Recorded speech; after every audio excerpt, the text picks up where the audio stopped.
நீங்கள் பார்த்து கொண்டிருப்பது உங்கள் ஜாஷுவா டிவி. சகல ஜனங்களுக்கும் நற்செய்தி.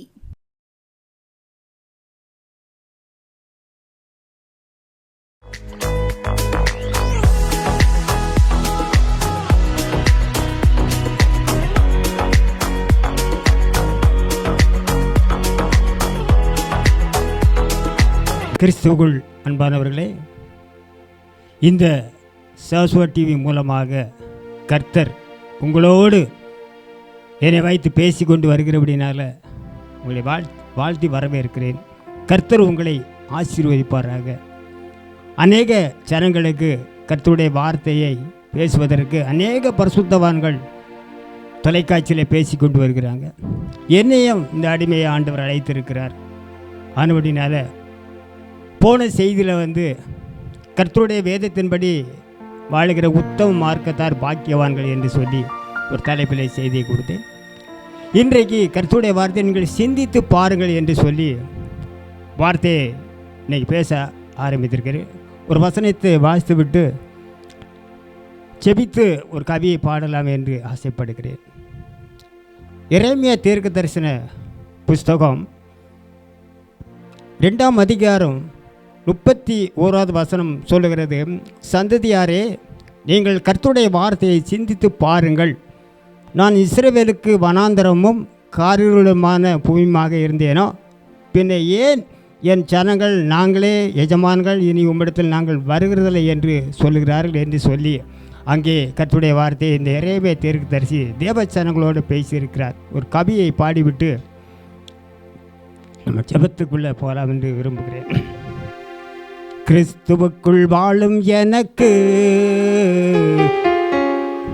எப்போதும் வெற்றி உண்டு. கிறிஸ்துவுக்குள் வாழும் எனக்கு எப்போதும் வெற்றி உண்டு. வெற்றி உண்டு, வெற்றி உண்டு, வெற்றி உண்டு, எனக்கு வெற்றி உண்டு, வெற்றி உண்டு, வெற்றி உண்டு. என்னென்ன துன்பம் வந்தாலும் நான் கலங்கிடவே மாட்டேன். என்னென்ன துன்பம் வந்தாலும் நான் கலங்கிடவே மாட்டேன். யார் என்ன சொன்னாலும், யார் என்ன சொன்னாலும் நான் சோர்ந்து போக மாட்டேன். நான் சோர்ந்து போக மாட்டேன். கிறிஸ்துவுக்குள் வாழும் எனக்கு எப்போதும் வெற்றி உண்டு. என் ராஜா முன்னே சொல்கிறார், வெற்றி பவனி சொல்கிறார். என் ராஜா முன்னே சொல்கிறார், வெற்றி பவனி சொல்கிறார். குருத்தோலை கையில் எடுத்து, குருத்தோலை கையில் எடுத்து நான் ஓசன்னா பாடிடுவேன். நான் ஓசன்னா பாடிடுவேன். கிறிஸ்துவுக்குள் வாழும் எனக்கு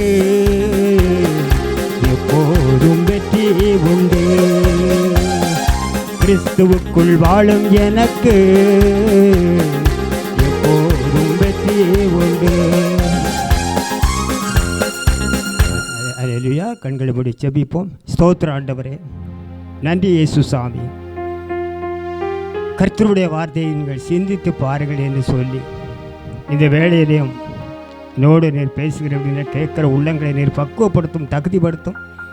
வெற்றி வாழ்க்கை வாழ வேண்டும், கர்த்தருக்குள்ள வெற்றி வாழ்க்கை வாழ வேண்டும் என்பதற்காக அந்த நாட்களில் இஸ்ரவேலுக்கு எரேமியா தீர்க்கதரிசி அங்கே பேசியிருக்கிறார். தேவ ஜனங்களுக்கு, சகல ஜனங்களுக்கு அவர் பேசியிருக்கிறார். அதுபோல் இந்த நாட்களிலேயும் என்னை நீர் தெரிந்து கொண்டபடினால இந்த வார்த்தையை நான் பேசுவதற்கு என்னை மறைத்து நீர் வெளிப்படுத்தும். மியூசிக் போடுகிற மகன் இந்த ஜாஷுவா டிவி மூலமாக இதுக்கு உழைக்கிற மக்கள் எல்லாத்தையும் நீர் ஆசீர்வதிக்க விரும்பினார் ஜெபிக்கிறேன். தாழ்த்துமுடைய சபத்தில் அர்ப்பணிக்கிறேன். இயேசு கிறிஸ்து நாமத்தில் ஜெபிக்கிறேன் எங்கள் ஜீவனுடைய நல்ல பிதாவே, ஆமேன். சந்ததியாரே, நீங்கள் கர்த்தருடைய வார்த்தையை சிந்தித்து பாருங்கள். நான் இஸ்ரவேலுக்கு வனாந்தரமும் காரிருளுமான பூமியுமாக இருந்தேனோ, பின்னே ஏன் என்னை என் ஜனங்கள் நாங்களே எஜமான்கள், இனி உம்மிடத்தில் நாங்கள் வருகிறதில்லை என்று சொல்கிறார்கள். அதிலே 32வது வசனத்திலே அங்கே சொல்லுகிறது, எரேமியா தீர்க்கதரிசனத்தில், ஒரு பெண் தன் ஆபரணத்தையும் ஒரு மணவாட்டி தன் ஆடைகளையும் மறப்பாளோ, என் ஜனங்களோ எண்ணி முடியாத நாட்களாக என்னை மறந்து விட்டார்கள் என்று சொல்லி தேவ வார்த்தையை அங்கே பேசியிருக்கிறார். பிரியமானவர்களே, ஒரு மனுஷன் வெற்றி வாழ்க்கையாக வாழணும் அப்படிங்கிறது கர்த்தர் விரும்புகிறார். நம்ம வெற்றி வாழ்க்கை வாழ்ந்து கொண்டு இருக்கிறோமா, இல்லை தோல்வி வாழ்க்கையை வாழ்ந்து கொண்டு இருக்கிறோமா, நீங்கள் சிந்தித்து பார்க்கறதுக்கு கர்த்தர் உங்களை அழைத்திருக்கிறார். ஆனபடினால சிந்தனை எவ்வளவோ நம்ம சிந்திக்கிறோம், உலக காரியங்களை நிறையா சிந்திக்கிறோம். அப்போ அந்த சிந்தனைக்கு மாறாக கர்த்தருக்குள்ளே நம்ம வேதத்துக்குள்ள ஒரு சிந்தனைகள் இருக்கிறோமா? இன்றைக்கி அநேக ஜனங்கள் வாழ்ந்து கொண்டு வருகிறாங்க சிந்தனையில். ஆனால் உலக பிரகாரமாக அழியும் பாதையிலேயே வாழ்ந்து கொண்டு இருக்கிறாங்க. அப்படின்னு சொன்னால் இந்த அழியக்கூடிய பாதை என்ன அப்படிங்கிறது கர்த்தருக்கு விரோதமாக செயல்படக்கூடாது. கொஞ்ச நாளைக்கு விசுவாசத்தில் ஆண்டவர்களை பற்றி பிடிப்பாங்க, பிற மறந்துடுதாங்க அப்படின்னு சொல்லி வேதத்திலே சொல்லப்படுகிறது. அப்போ இந்த தீர்க்கதரிசி அநேக ஜனங்களை பார்க்கும் பொழுது இவர்கள் மறந்துட்டாங்க அப்படிங்கிறதுக்காக அங்கே எடுத்து பேசுகிறார்.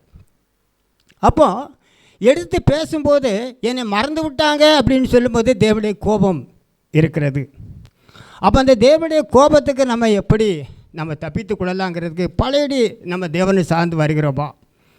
சில நேரங்களில் அற்புதம் நடந்துச்சு அப்படின்னு சொன்னால் ஆண்டவர் நம்ம பின்பற்றுவோம். அப்படி அற்புதம் நடக்கலை, நம்ம நினைக்கக்கூடிய காரியம் ஒன்று நடக்கலை அப்படின்னு சொன்னால் நம்ம விட்டுருவோம். அப்படின்னு சொன்னால் ஆபிரகாமை ஆண்டவர் அழைக்கும்போது, நான் காண்பிக்கும் தேசத்தை பார்த்து நீ போ அப்படின்னு சொன்னார். உடனே எல்லா காரியங்களும் ஆண்டவர் கைகூடி வர பண்ணவில்லை. அவன் காத்திருந்தான், பிள்ளைக்காக காத்திருந்தான், விசுவாசத்தில் உறுதியாக இருந்தான். அப்படியெல்லாம் வாழ்ந்து கொண்டு இருக்கக்கூடிய நாட்களில் பின்வாங்கி போகிறதுக்கு 25 வருஷம் அவன் காத்திருந்தான் அப்படின்னு வேதம் தெளிவாக சொல்லுகிறது. நம்ம 25 நாள் கூட காத்திருக்க மாட்டோம், நம்ம கூட அவசரம். அதனால தான் ஆண்டவர் இங்கே சொல்லக்கூடியவரை, என் ஜனங்கள் எண்ணி முடியாத நாட்களாக என்னை மறந்து விட்டார்கள் என்று எரேமியா தீர்க்கதரிசி சொல்கிறார். அப்படின்னு சொன்னால் இதிலே 2ஆம் அதிகாரம், எரேமியா தீர்க்க தரிசனத்தில் 2ஆம் அதிகாரம் 6வது வசனம் சொல்லுகிறது, என்னை விட்டு மாயை பின்பற்றி வீணராய் போகிறதற்கு என்னிடத்தில் என்ன அநியாயத்தை கண்டார்கள் என்று சொல்லி கர்த்தருடைய வார்த்தையை பேசுகிறது. ஏன் அவர் அற்புதம் செய்யலையா? அப்போ மாயை பின்பற்றிட்டாங்க, இல்லாததை பின்பற்றிட்டாங்க. இன்றைக்கி இல்லாததை பின்பற்றுகிறதுக்கு அநேகர் இன்றைக்கி ஓடிக்கொண்டு இருக்கிறாங்க.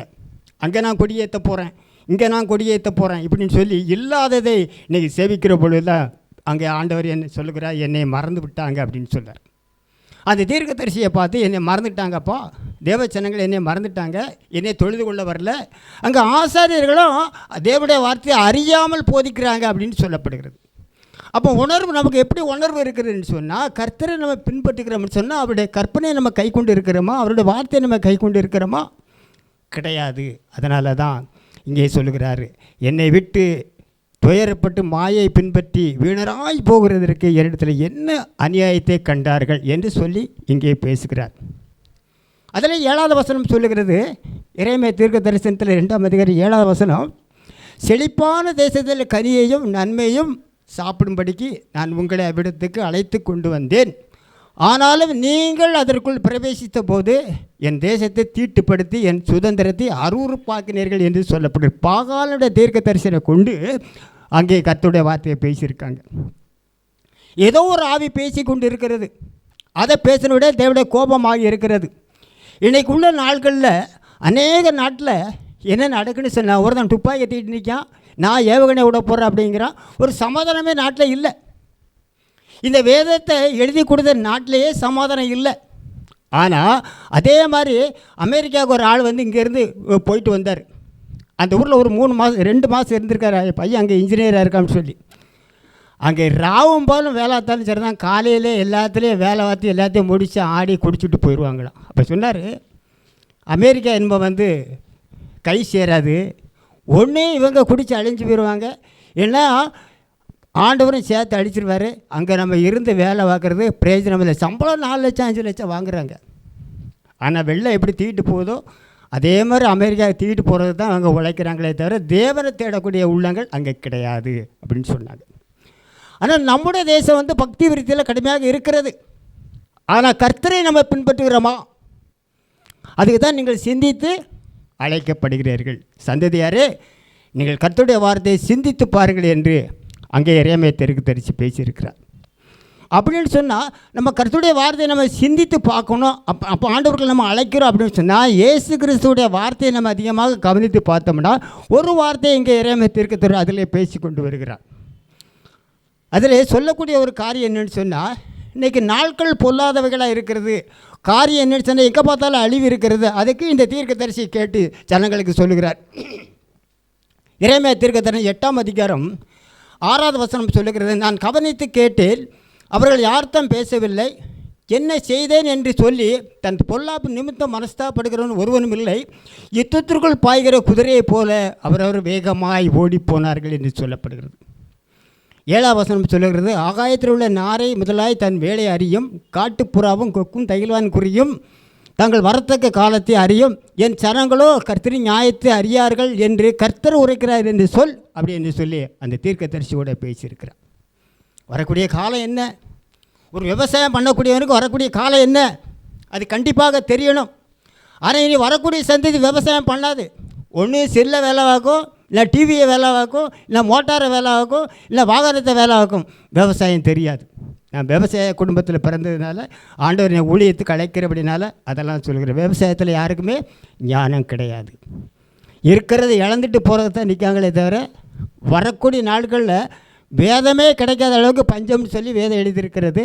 ஆனால் விவசாயமே பண்ண முடியாத அளவுக்கு இன்றைக்கி இளைஞர்கள் ஓடிக்கொண்டு இருக்கிறாங்க. அன்றைக்கி கஞ்சி சீட்டியை தூக்கிட்டு வேலைக்கு ஓடினாங்க. கல்வி கிடையாது. நான் 5 வயசு இருக்கும்போது 5 வயசு இருக்கும்போதெல்லாம் பள்ளிக்கூடம் போக முடியலை. அவ்வளோ கஷ்டம். சாப்பாட்டுக்கே வழி இருக்காது.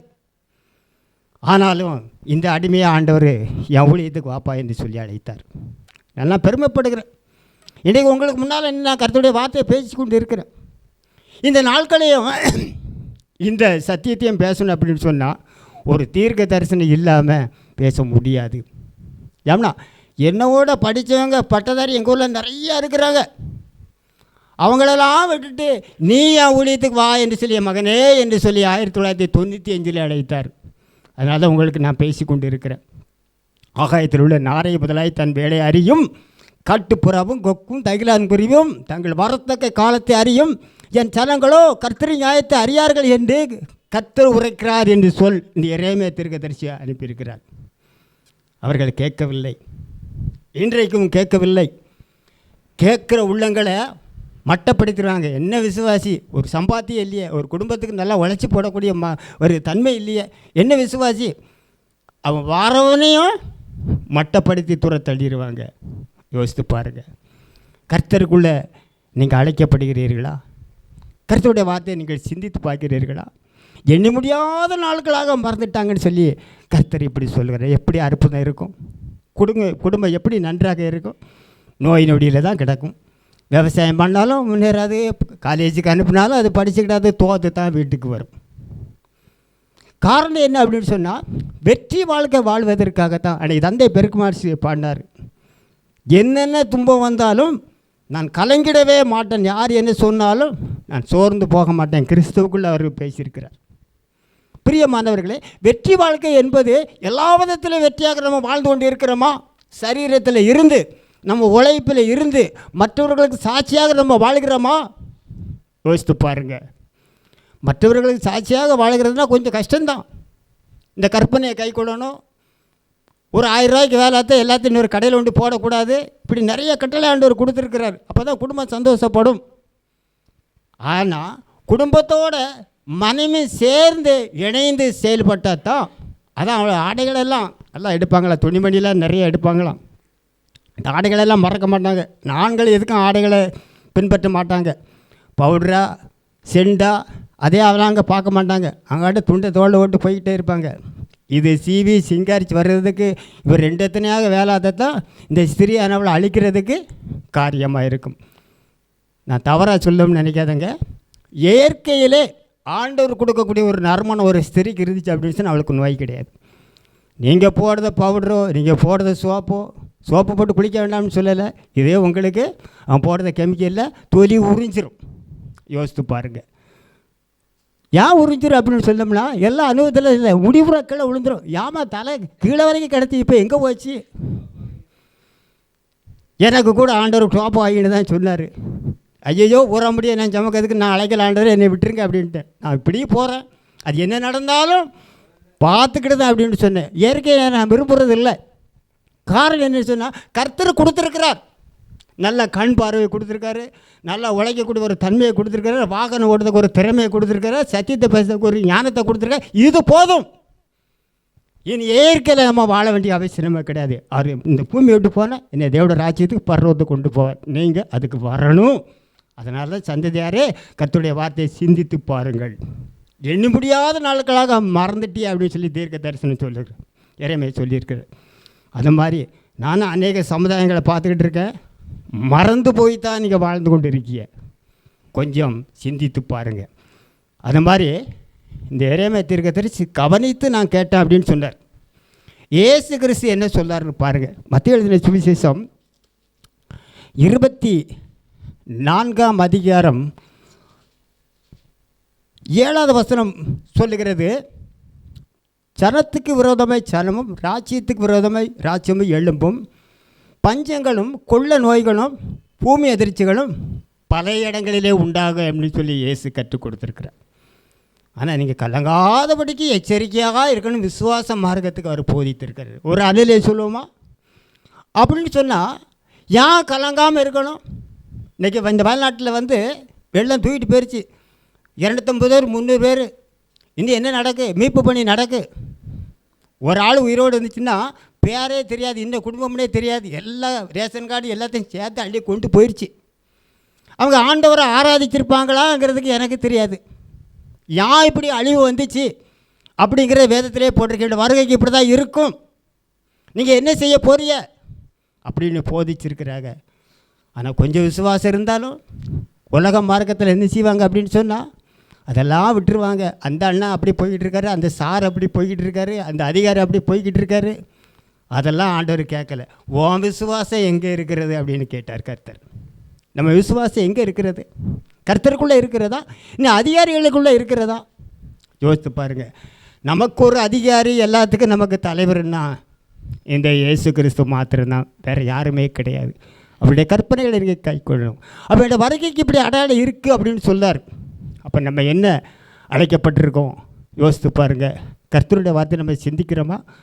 காலையில் எந்திரிச்சு செபிக்கிறோமா? வேலைக்கு போய்ட்டு நம்ம செபிக்கிறோமா? கிடையாது. ஏதாவது ஒரு ஃபங்க்ஷன் வீடு வச்சுருக்காங்களா, அங்கே போய் சாப்பிட்டு நீட்டாக வந்துடுவாங்க. ஒரு பையன் ஃபங்க்ஷனுக்கு போனான், காலையில் எந்திரிக்க முடியாமல் வந்து சொன்னான், அவ்வளோ போத கிறிஸ்தவன் தான், வேறு யாரும் கிடையாது. ஏன்ப்பா இப்படி வந்தார்? கொஞ்சம் பார்ட்டியில் கூடுதல் ஆகிப்போச்சு, லேசாக சொல்கிறேன். கர்த்தர் விரும்புவாரா? ஃபங்க்ஷன் போனால் சாப்பிட்டு வர வேண்டியதுன்னா அதே இதுக்கு யூஸ் பண்ணுறேன். அதைத்தான் எண்ணி முடியாத நாட்களாக என்னை மறந்து விட்டார்கள் என்று சொல்லி இறைமை தரிசி அங்கே பேசியிருக்கிறார். பிரியமானவர்களே, இன்னொரு வசனத்தை வாசிக்கிறேன், முடிக்க ஆசைப்படுகிறேன். இதில் மத்திய எழுதின சுவிசேஷம் 24ஆம் அதிகாரம் 22வது வசனம் சொல்லுகிறது, அந்த நாட்கள் குறைக்கப்படாது இருந்தால் ஒருவனாகிலும் தப்பி போவதில்லை, தெரிந்து கொள்ளப்பட்டவர்கள் நிமித்தமோ அந்த நாட்கள் குறைக்கப்படும் என்று சொல்கிறார். இன்றைக்கி உலக அழிவு எங்கேனாலும் வரும். ஆனால் அதே இதில் இயேசு சொல்லியிருக்க, தெரிந்து கொள்ளப்பட்ட இயேசு கிறிஸ்துவ நீங்கள் சொந்த ரட்சகராக ஏற்றுக்கொண்டீங்கன்னா இந்த அழிவுகளை நீங்கள் போக வேண்டிய அவசியம் இல்லை அப்படின்னு சொல்லி இயேசு பேசியிருக்கிறார். இன்றைக்கி எங்கே போகிறீங்க? இன்றைக்கி நாம் உயிரோடு இருக்கிறோம், நாளைக்கு இருப்போம்ங்கிற நிச்சயமில்லாத உலகத்தில் நம்ம வாழ்ந்து கொண்டு இருக்கிறோம். பிரியமானவர்களே, சிந்தித்து பாருங்கள். இது கடைசி காலமாக இருக்கிறது. அந்த இறைமை தீர்க்கதரிசி அந்த நாட்களை பேசியிருக்கார். அதே வார்த்தை இன்றைக்கி இயேசு நமக்கு பேசியிருக்கிறார். பிரியமானவர்களே, பழைய ஏற்பாடு வேறு, புதிய ஏற்பாடு வேறுன்னு சொல்லலை, எல்லாம் அதே தீர்க்க தரிசனத்தில் வந்ததான் இயேசு அதை பேசியிருக்கிறார். ஆனால் மற்ற தீர்க்க தரிசிகளுக்கும் இவருக்கு ஒரு வித்தியாசம் உண்டு. பாக்கியெல்லாம் கணவன் மனைவியோடு சேர்ந்து பிறந்தாங்க. இவர் அப்படி இல்லை, ஒரு சிறியிடத்திலே பிறந்தவர். சிறியிடத்திலே பிறந்து நமக்காக அவர் சொந்த இரத்தத்தை இந்த பூமியில் சிந்தியிருக்கிறார். ஆனாலும் நம்ம சிந்தித்து அழைக்கப்படுகிறோம். அந்த மறுரூபப்படுத்துவதற்கு இந்த இயேசு வந்திருக்கிறார். பிரியமானவர்களை யோசித்து பாருங்கள். அந்த மறுரூபத்துக்கு அழைக்கிறதுக்கு நீங்கள் கர்த்தருக்குள்ளே ஒப்பு கொடுங்க, வேதத்தை நல்லா வாசிங்க, நல்லா செபிங்க. அப்படி செபிக்கும் பொழுது உங்கள் குடும்பம் ஆசீர்வதிக்கப்படும், உங்கள் தொழில்கள் ஆசீர்வதிக்கப்படும், பிள்ளைகளுடைய படிப்புகள் ஆசீர்வதிக்கப்படும். நீங்கள் போக்குவரத்துலேயும் இவர் ஒரு கிறிஸ்தவர், பாவம் செய்ய மாட்டார், உண்மையை பேசுவார், நீதியாக இருப்பார், வாங்குகிற பணம் இதிலெல்லாம் நாணயத்திலலாம் கரெக்டாக இருப்பார்னு ஒரு பேர் வாங்க. அதுவே கர்த்தருக்கு மகிமை. அதை நீங்கள் கொஞ்சம் யோசித்து பார்த்தி அப்படின்னு சொன்னால் கர்த்தருக்குள்ளே நீங்கள் அழைக்கப்பட்டிருக்கியே அப்படின்னு சொல்லி ஆண்டவர் சந்தோஷப்படுவார். கர்த்தர் நமக்கு சந்தோஷப்படும்போது என்ன நடக்கும் அப்படின்னு சொன்னால் நம்ம குடும்பம் பூரா சந்தோஷப்படும். அப்போ குடும்பம் சந்தோஷப்பட்டுச்சு அப்படின்னு சொன்னால் நம்ம வாழ்க்கை எந்த காரியத்திலையும் தோல்வியே வராது. முதல்ல ஒரு சரணம் பாடணும். இப்போது ஒரு சரணத்தை பாடி நான் முடிக்க ஆசைப்படுகிறேன். கலங்காதே மகனே, கலங்காதே மகளே, கலங்காதே மகனே,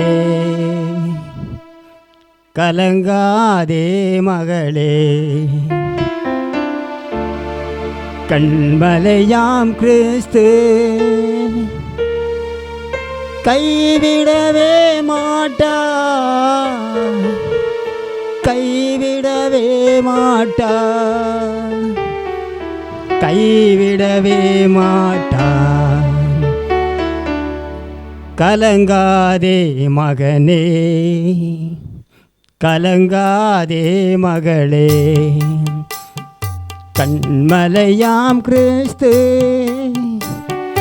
கைவிடவே மாட்டார், கைவிடவே மாட்டார், கைவிடவே மாட்டார்.